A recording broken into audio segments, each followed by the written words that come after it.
Kazi na utu. Kabla sijaanza na salamu zenu kidogo kutoka kwa Mheshimiwa Rais pale.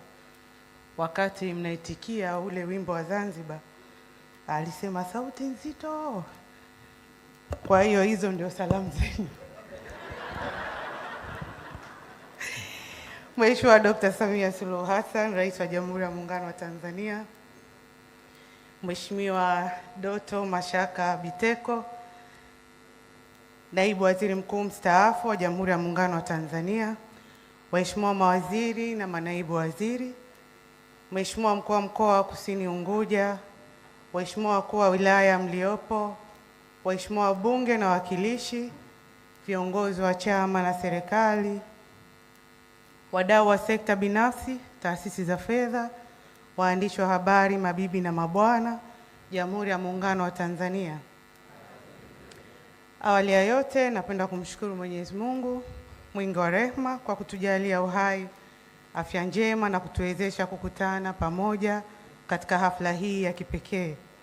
Kwa namna ya pekee, napenda kutoa shukrani zangu za dhati kwako Mheshimiwa Rais kwa kutenga muda wako na kujumuika nasi katika tukio hili muhimu.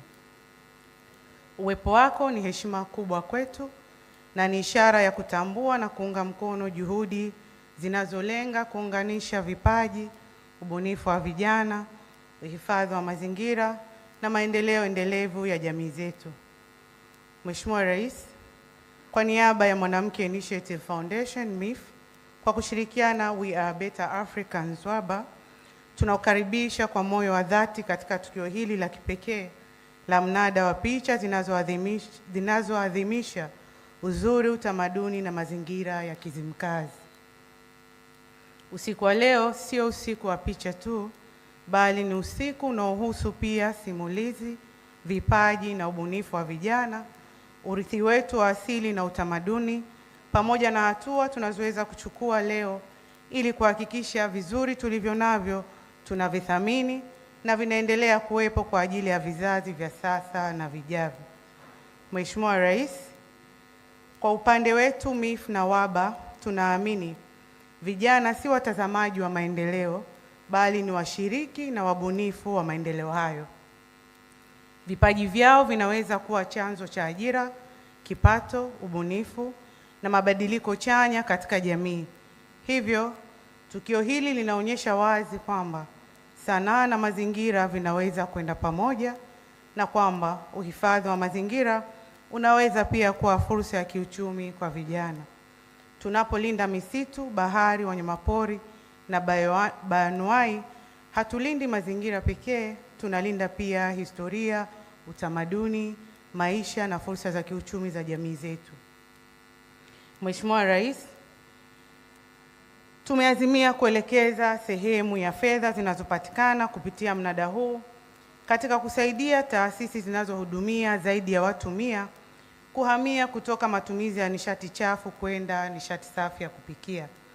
Hatua hii ni muhimu kwa sababu nishati tunayotumia kupikia ina athari kubwa kwa afya, mazingira na uchumi.